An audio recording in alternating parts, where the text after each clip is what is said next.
오늘 헤롯이 옳았다라는 제목으로 함께 말씀 나누도록 하겠습니다. 로마 황제 아우구스투스가 이런 말을 했다고 전해집니다.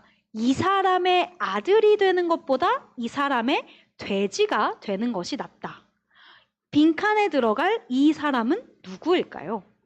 바로 예수님이 태어나신 시대에 유대 땅을 다스리고 있던 헤롯 대왕입니다.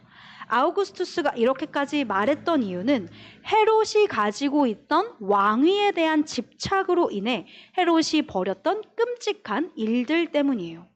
헤롯은 이 왕위에 대한 집착과 더불어서 자신의 출신에 대한 이 집착 때문에 출신에 대한 엄청난 컴플렉스를 가졌던 인물로 전해집니다. 헤롯은 혈통이 유대인이 아닌데 유대인의 왕이 되었기 때문이에요. 이 헤롯의 아버지의 가문이 권력을 위해서 유대교를 받아들였습니다. 하지만 그렇다고 해서 그것을 헤롯의 혈통을 순수 유대인으로 바꿔놓는 것은 아니죠. 유대인들은 이 정통 유대인의 순수성을 매우 따지는 사람들입니다. 그래서 실제로 헤롯이 왕이 될 때 역사가 요세푸스의 기록에 따르면 헤롯이 것을 반대하는 사람들이 존재했다고 해요.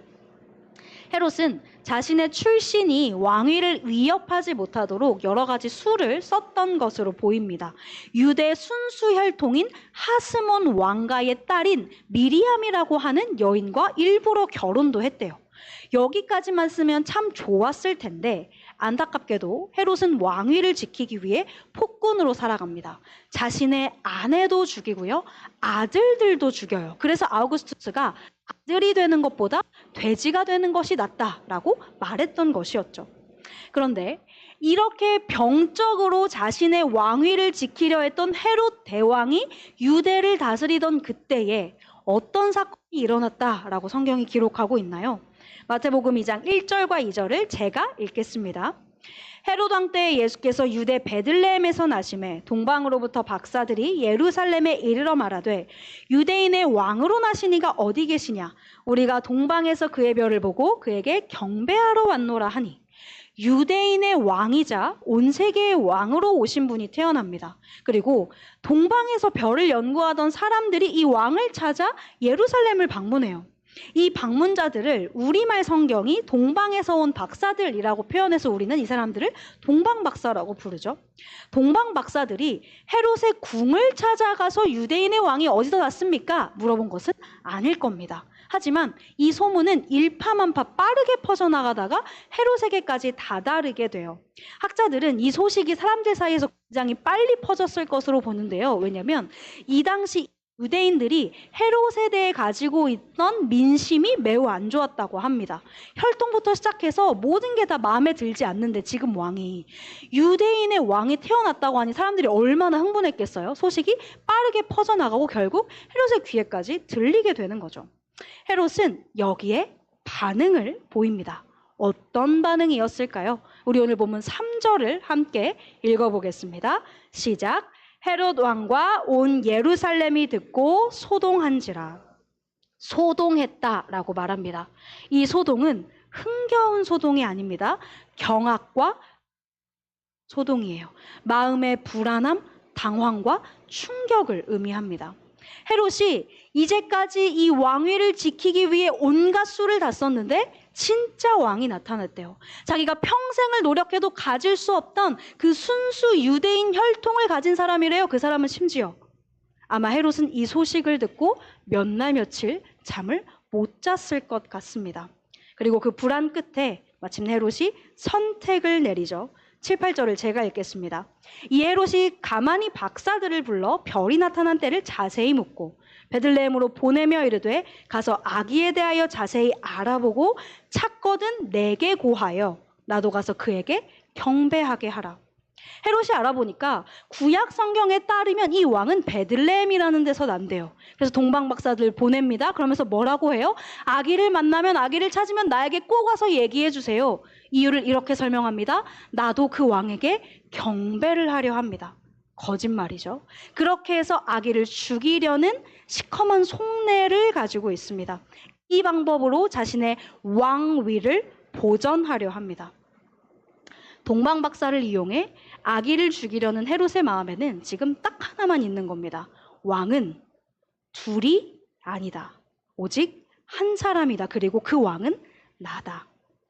헤롯은 지금 구약 성경에 예언된 하나님이 보내시는 아기를 죽이겠다고 결정함으로써 하나님의 뜻에 완전히 역행하고 있습니다. 자신의 왕위를 지키기 위해서라면 하나님도 두렵지 않은 것입니다. 여러분, 생각해 봅시다. 왕은 둘이 될 수 없고 오직 한 명만 왕이다. 그리고 그 왕이 나 자신이라는 헤롯의 생각은 2000년 전 유대 땅을 다스린 한 폭군의 마음에만 존재하는 생각일까요? 여러분, 우리가 더 사랑하는 존재는 누구인가요? 하나님인가요? 나인가요? 이 질문도 해봅시다. 우리가 더 순종하는 존재는 누구인가요? 하나님인가요? 나인가요? 우리가 사랑하고 순종하고 의탁하는 존재가 하나님일 때보다 나일 때가 더 많다면 우리도 마음 깊은 곳에서 이렇게 믿고 있는 겁니다. 왕은 하나다. 그리고 그 왕은 나다.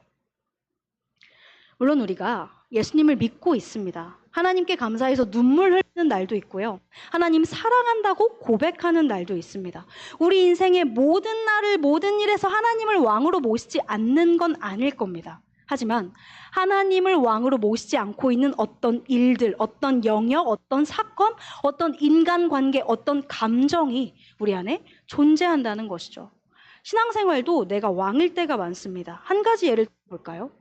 신앙생활을 하다가 신앙의 슬럼프라고 해 하나님과 멀어지는 때가 있어요. 우리는 왜 그 슬럼프를 극복하고 싶어 하나요? 하나님을 즐거워함으로써 하나님께 영광 올려드리기 위해서인가요? 그럴 때도 있죠. 하지만 아닐 때도 있습니다. 하나님과 멀어져 있는 나의 모습에 내가 너무 죄책감을 느끼는 거예요. 내가 마음이 너무 불편해. 하나님과 멀어져 있으니까. 내가 목회자인데, 내가 교회에서 봉사를 이렇게 열심히 하는데, 내가 리더인데 하나님과 멀어져 하나님을 위한 그런 이유가 아니라 단순히 내 마음의 괴로움, 이 불편함을 해소하기 위해서 우리는 그 슬럼프에서 나오려고 발버둥 칠 때가 있는 것이죠. 이것은 나에서 하는 것입니다. 나를 사랑해서 하는 것입니다. 그렇다면 그때의 왕은 누구인가요? 나인 것이죠. 누군가는 신앙생활과 생활신앙에서 꼭 누가 왕이냐, 이 문제가 중요하냐, 이렇게 질문하고 싶으실지도 모르겠어요. 그냥 교회 안이든 밖이든 착하고 정직하고 성실하게 살면 그게 최고 아니냐. 예수님이 너의 이웃을 사랑하라고 하셨고 10계명에서도 거짓 증거하지 말라, 부모님을 공경해라 이렇게 얘기하셨는데 뭐 굳이 모든 문제에 있어서 내 주인이 지금 하나님인가 따지면서 피곤하게 살아야 하냐, 이렇게 질문하고 싶으실지도 모르겠습니다. 여러분, 신앙은 그냥 착하고 정직하고 성실하게 사는 것이 아닙니다. 착하고, 특별히 선하고 정직하고 성실한 것은 모든 크리스천에게 분명히 매우 중요합니다. 하지만 그것을 왜 하느냐가 우리에게 더 중요해요. 하나님 때문에 하는가 아닌가, 하나님을 사랑해 순종해서 하는가 아닌가, 이 문제인 겁니다. 예수님이 이웃을 사랑하라고 하셨습니다. 하지만 그 전에 무엇이라고 말씀하셨죠? 하나님을 너의 목숨과 힘과 뜻을 다하여 사랑하라. 하나님께서 10계명 주실 때 10계명의 가장 첫 부분의 10계명은 누구에 관한 말씀입니까? 하나님을 사랑하는 것에 관한 말씀입니다.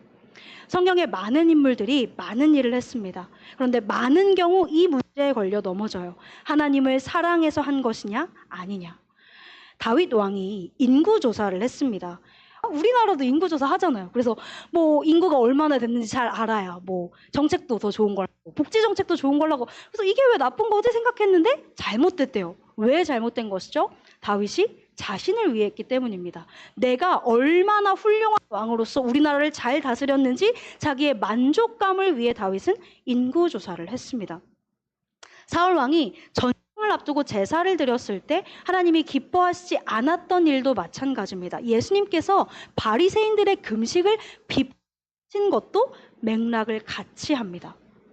하나님을 잃어버렸던 이스라엘의 사사시대를 성경은 다음과 같은 말로 요약합니다. 우리 같이 읽어볼까요? 시작. 그때에 이스라엘의 왕이 없으므로 사람이 각기 자기의 소견에 옳은 대로 행하였더라. 각기 자기 소견에 옳은 대로 행했다. 이 말이 모든 사사시대의 사람들이 다 악만 행했다는 것은 아닐 겁니다. 물론 그 중에도 좋은 사람이 있었겠죠. 정직하고 성실하고. 오늘날 예수님 안 믿으시는 분들 중에도 좋은 분들 많잖아요. 그 시대도 마찬가지였을 겁니다. 그러나 하나님은 그 시대에 대해서, 사사시대에 대해서 왕이 없어서 사람들이 각기 자기 소견에 옳은 대로 행했다라고 말씀하시면서 부정적 평가를 내리세요. 하나님의 사람에게 하나님이 없는 선함은 하나님이 원하시는 방향이 아닌 겁니다. 하나님이 없는 정직과 하나님이 없는 성실도 마찬가지인 것이죠. 그리스도인은 당연히 선하고 정직하고 성실해야 합니다. 그러나 그렇게 사는 이유는 나의 신 예수님이 나에게 선하고 정직하시고 성실하신 분이시기 때문에, 그리고 그분의 말씀이 나에게 그것을 이야기하시기 때문이어야 하는 겁니다. 여러분, 그렇다면 우리는 왜 자꾸 하나님을 내 왕으로 모시지 않으려고 하는 것일까요? 왜 우리 안에서 하나님을 왕으로 모시는 것에 대한 당황과 충격과 불쾌함의 소동이 반복해서 일어나는 것일까요?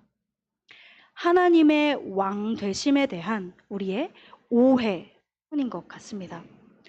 교회 청년들 중에 정말로 신도 있지만 교회에 억지로 나오는 청년들도 있잖아요. 이 후자에 속해 있는 청년들과 얘기를 나누다 보면 그중 일부 청년들은 이 청년은 하나님이 계신 걸 알고 있는 것 같은데? 라는 생각을 들게 하는 청년들이 있어요. 그 청년들은 말은 하나님 없어요 이렇게 얘기해요. 얘기하는 거 들어보면 하나님을 두려워하고요. 하나님의 능력을 두려워하고, 심지어는 자기가 이렇게 말해서 혹시 하나님이 나에게 벌 내리시면 어떡하지? 이런 두려움을 갖고 있는 지체도 있었습니다. 주변 사람들을 통해서, 부모님을 통해서, 또 교회에서 말씀을 들으면서 하나님이 계시다는 걸 인정하긴 싫지만 희미하게나마 인식을 하고 있는 것이죠. 여러분, 근데 이 지체들은요, 그러면서도 절대 하나님 없다고 말해요. 심지어 자기 주변 사람의 인생에 일어난 기적을 보면서 기적은 맞대요. 부인할 수 없으니까. 일어난 걸 있잖아요. 기적은 맞는데 하나님이 하셨어요. 이렇게 말을 하더라고요. 그리고 왜 그러는 걸까요? 그냥 하나님 계시다고 인정하면 되잖아요. 왜 스스로 굳이 모순에 빠져가면서까지 이렇게까지 하나님을 부정하는 걸까요? 그 청년들이 하나님이 진짜 계시다, 하나님이 나를 사랑하시고 사실은 날 기다리신다는 것 나도 안다, 이 말을 고백하는 순간, 자기 입으로 고백하는 순간 자신의 인생이 달라져야 하기 때문입니다. 더 이상 이전처럼 살 수 없기 때문이에요. 주변 사람들 보니까, 부모님 보니까, 친구들 보니까 예수님이 왕이에요. 그럼 살아야 되는데 그렇게 되면 나의 자유가 다 빼앗길 것처럼 느껴지는 것이죠. 우리도 같은 논리에 매여 있습니다. 우리는 왕이라는 단어를 들을 때 규제, 의무, 금지, 제약 이런 단어들을 연결시켜서 생각하는 것 같아요. 하나님이 왕이 되시면 나의 자율성을 잃고 하나님의 규칙에 나를 올가매며 살아야 한다고 생각하는 거죠. 그래서 그거는 내가 손해보는 일이고 재미없는 일이고 억압받는 일이에요. 그렇게 생각해요. 하나님이 아니라 내가 통제하고 싶습니다. 물론 그리스도인이니까 하나님이 원하시는 것도 내가 좀 하기는 할 거예요. 하지만 대부분은 내가 원하는 대로 내 인생을 이끌어가고 싶은 거죠. 내가 원하는 분야에서의 만족, 그게 직장이든 인간관계든 명예든 유흥이든 내 감정대로 행하는 일이든, 내가 원하는 분야에서의 만족, 내가 원하는 인정, 내가 원하는 자리, 이 모든 걸 내가 원하는 수준까지 가지고 싶습니다. 하나님이 결정하지 않고 내가 결정하고 싶어요. 그래서 하나님을 차단해 버리는 것이죠. 그러나 여러분, 정말로 내가 원하는 그 일이 가능해질까요? 내가 왕이 되어 살 때 내가 실제로 원하는 나의 규칙, 나의 기준, 나의 자유, 나의 만족 얻을 수 있을까요? 내가 원하는 만큼 나 스스로를 충족시킬 수 있을까요? 여러분, 안타깝게도 나라는 왕은 만족을 모릅니다. 내가 원하는 모든 걸 나에게 다 바쳐도 내가 원하는 충만을 주지 못해요. 오히려 나를 더 몰아붙이죠. J.D. 그리어는 예수를 기다리며라는 책에서 팝스타 마돈나의 인터뷰를 소개합니다. 마돈나는 자신의 삶을 돌아보며 이렇게 말해요. 내 모든 노력은 언제나 내가 부족하다는 끔찍한 생각을 떨쳐내기 위한 것이었습니다. 항상 그런 두려움에 시달렸어요. 나의 모든 노력은 평범한 수준에 머물지 모른다는 이 끔찍한 두려움에서 나옵니다. 이 두려움이 항상 나를 밀어붙여요. 심지어 이제 나름 성공했는데도 내 성공을 증명해 보여야 한다는 압박감에 여전히 시달리고 있습니다. 내 문제는 끝나지 않았어요. 어쩌면 평생 끝나지 않을지도 몰라요. 헐리우드 배우 짐 캐리는 이렇게까지 말했다고 전해져요. 나는 모든 사람들이 부자가 되고 유명해져서 꿈꿔왔던 모든 것을 얻기를 바란다. 그러면 그게 답이 아니라는 것을 깨닫게 될 테니까. 기독교인이 할 것 같은 말이죠. 하지만 짐 캐리는 기독교인이 아닙니다.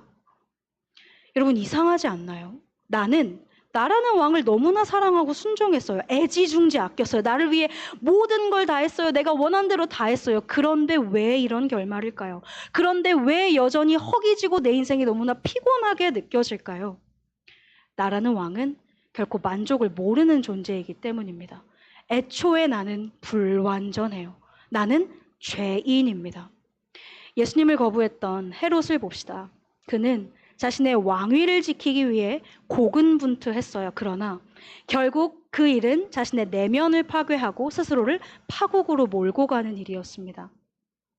헤롯은 불과 자신의 죽음을 5일 앞둔 시점에서 또 한 명의 아들을 죽였다고 해요. 이로써 그는 3명의 아들을 죽입니다. 그리고 자신이 죽게 되면 아무도 슬퍼하지 않을 것이란 사실을 알고 자신이 죽는 그 즉시 유대의 유력 인사들을 경기장에 모아서 처형하라는 명령을 내렸어요. 다행히 이 명령은 실행되지 않았습니다. 아무도 자신을 위해 슬퍼하지 않으니까 그 사람들을 죽여서라도 자신의 죽음에 맞춰 사람들을 울게 하고 싶었던 것이죠. 헤롯의 이토록 망가진 모습은 단순한 잔혹함이 아니라 자신을 위해 스스로를 몰아붙였던 한 인간의 절규로 들립니다. 만약 그가 자신의 왕되심에 그렇게 집착하지 않고 예수님의 왕되심을 인정했다면 그의 인생은 과연 어떻게 달라졌을까요? 여러분, 우리가 우리를 왕으로 모시며 나에게 순종하는 것은 사실 죄와 자기중심성의 노예가 되는 것입니다. 이미 나 자체가 불완전한데 내 인생을 내가 살려고 하니까 너무 힘든 겁니다. 기준과 규칙을 내가 통제하겠다고 하지만 그 기준도 규칙도 때로는 내가 세운 목표마저도 왜곡되어 있습니다. 시작점 자체가 어그러져 있으니 도저히 답이 안 나오는 것이죠. 그 와중에 미래를 내가 책임져야 합니다. 내 가치를 내가 증명해야 합니다. 나의 행복을 내가 제조해야 합니다. 심지어 나라는 왕은 도저히 만족을 몰라서 이 모든 일은 결코 끝과 완성에 이를 수 없는 너무나도 고단한 짐이 되는 거예요. 그렇기 때문에 예수님이 우리의 왕으로 오셨다는 소식, 규제가 아닙니다. 기쁜 소식, 복음입니다. 내 불완전한 사랑과 지혜가 아니라 완전한 사랑과 지혜의 울타리가 이제 내 인생을 감싸게 되었기 때문입니다. 이제 더 이상 내가 나를 증명하지 않아도 되고 내가 내 인생의 파도를 책임지지 않아도 되기 때문입니다. 우리는 통제권을 빼앗길까 봐 두려워합니다. 하지만 사실 통제권을 넘길 때 비로소 통제할 수 없는 불안에서 해방됩니다. 나의 무능과 탐욕에서 해방됩니다.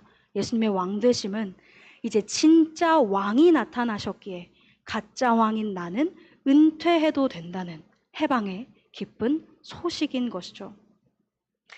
이전에 사역하던 교회에서 고등부와 청년부 지체들을 데리고 유럽 종교개혁지로 비전 트립을 다녀왔었습니다. 가기 전에 스위스로 가는 비행기를 타기 전까지 저의 걱정은 우리 고등학생들 어떡하지? 였습니다. 왜냐면 말을 너무 안 듣는 거예요. 그래서 어떡하지? 이러면서 갔는데 막상 갔더니 그 약 열흘 정도 있었나요? 그 시간 동안 우리 고등학생들이 말을 너무 잘 듣는 거예요.